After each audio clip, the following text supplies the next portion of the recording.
नमस्कार।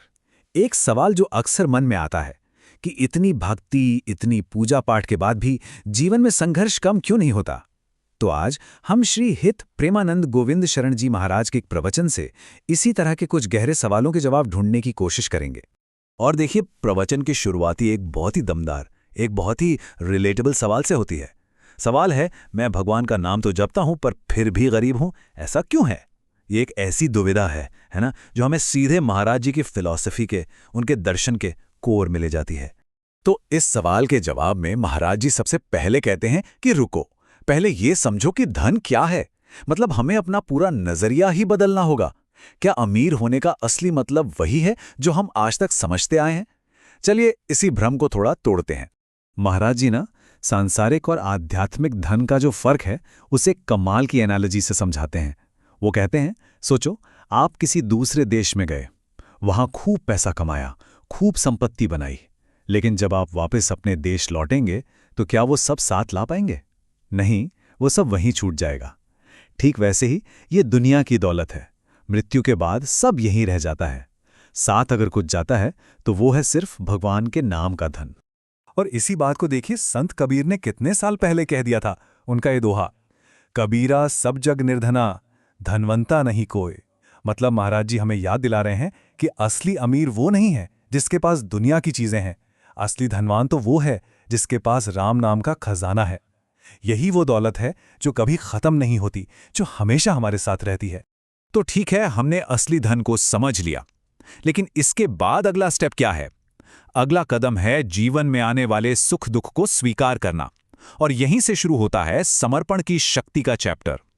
ये वो शक्ति है जो हमें हर हाल में, हर परिस्थिति में शांत रहना सिखाती है। और सच कहूं तो ये बहुत ही ऊंची आध्यात्मिक अवस्था है। ये एक लाइन है, राजी हैं हम उसी में जिसमें तेरी रजा है। सुनने में कितनी सिंपल लगती है ना, लेकिन ये समर्पण का सार है। पर इसका असली मतलब क्या है? क्या इसका मतलब है बस पॉजिटिव थिंकिंग रखना, या फिर ये उससे कहीं कहीं ज्यादा गहरा है? देखिए, ये कोई इंटेलेक्चुअल कॉन्सेप्ट नहीं है, कोई किताबी बात नहीं है। ये तो होने की एक अवस्था है, एक ऐसी स्टेट ऑफ बीइंग। ये तब आती है जब हमारा जो मैं है, हमारा जो ईगो है, वो पूरी तरह से भगवान की मर्जी में घुल जाता है, डिसॉल्व हो जाता है। और जब मैं ही नहीं रहा तो फिर पर्सनल सुख और दुख का कोई मतलब ही नहीं रह जाता। और ये अवस्था कितनी गहरी, कितनी इंटेंस हो सकती है, इसे समझने के लिए महाराज जी कुछ बहुत पावरफुल हिस्टोरिकल एग्जाम्पल्स देते हैं। सोचकर देखिए, किसी को आरे से चीरा जा रहा है और वो मुस्कुरा रहा है। किसी को तपते तवे पे बैठा दिया और वो कह रहा है तेरा किया मीठा लागे। ये उदाहरण हमें बताते हैं कि सच्चा समर्पण सिर्फ एक थियोरी नहीं है, ये एक लिव्ड एक्सपीरियंस है, एक जिया हुआ सच है।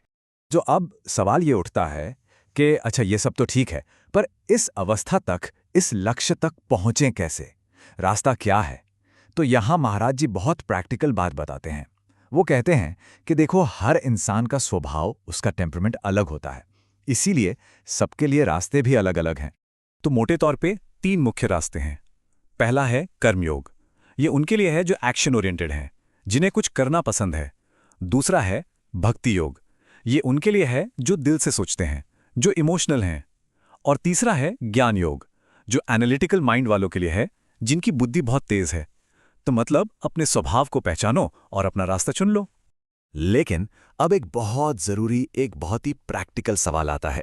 सवाल जो शायद हम सबके मन में है कि भाई, एक गृहस्थ जो अपनी फैमिली, अपनी जॉब, अपनी रिस्पॉन्सिबिलिटीज में फंसा हुआ है, क्या वो भी मोक्ष पा सकता है, या ये सब सिर्फ साधु संतों और सन्यासियों के लिए ही है? और इसका जवाब है एक बड़ा सा हाँ, बिल्कुल पा सकता है। और महाराज जी इसके लिए कोई मुश्किल काम नहीं बताते, बल्कि 5 बहुत ही सिंपल, बहुत ही प्रैक्टिकल नियम देते हैं। अपने जीवन साथी के प्रति वफादार रहना, ईमानदारी से कमाना, मेहमानों का सम्मान करना, और सबसे जरूरी, लगातार नाम जप करना। ये नियम हमें यही तो सिखाते हैं कि स्पिरिचुअलिटी का मतलब जीवन से भागना नहीं, बल्कि जीवन को सही ढंग से जीना है। चलिए अब इस पूरी चर्चा के सबसे गहरे हिस्से पर आते हैं। ये एक ऐसा सवाल है जो सब कुछ एक साथ जोड़ देता है। सवाल है, हमारी अपनी मेहनत, हमारी साधना और भगवान की कृपा, इन दोनों में क्या रिश्ता है? क्या सिर्फ हमारी कोशिशों से ही सब कुछ मिल सकता है? और यहां देखिए, प्रयास और कृपा का जो फर्क है वो कितना बड़ा है। महाराज जी कहते हैं कि साधना यानी जो हम खुद करते हैं वो बहुत कठिन हो सकती है, लेकिन कृपा वो चीज है जो इम्पॉसिबल को भी पॉसिबल बना देती है। कृपा हो जाए तो गूंगा भी बोलने लगता है और लंगड़ा भी पहाड़ चढ़ जाता है। ये है कृपा की ताकत। तो ये जो 4 चीजें हैं, कृपा, सत्संग, समर्पण और स्मरण, ये अलग अलग नहीं है, ये एक अटूट चेन है, एक के बाद एक। महाराज जी समझाते हैं कि सबसे पहले दिव्य कृपा होती है, जिससे हमें संतों का संग मिलता है। उस अच्छे संग से हमारे अंदर समर्पण का भाव आता है, और जब समर्पण हो गया तो फिर भगवान का नाम लेना, उनका स्मरण करना, वो तो अपने आप ही होने लगता है। तो अब सब कुछ समझ आ गया ना, है ना? कृपा से सब कुछ हो सकता है। तो फिर अंतिम सवाल, सबसे बड़ा सवाल, अगर कृपा इतनी पावरफुल है तो फिर रुकावट कहाँ है? प्रॉब्लम क्या है? हमें भगवान के दर्शन क्यों नहीं हो रहे हैं? और इसका जवाब जितना गहरा है उतना ही सरल भी। रुकावट बाहर नहीं है, रुकावट कहीं और नहीं है, रुकावट हमारे अंदर है। हमारा अधूरा समर्पण, हमारा देहाभिमान, मतलब हमारा ईगो, हमारा ये मैं का भाव, यही बीच में दीवार बनकर खड़ा है। और महाराज जी हमें इसी एक गहरे सवाल के साथ छोड़ जाते हैं कि क्या हम वाकई अपने इस मैं को पूरी तरह से छोड़ने के लिए तैयार हैं?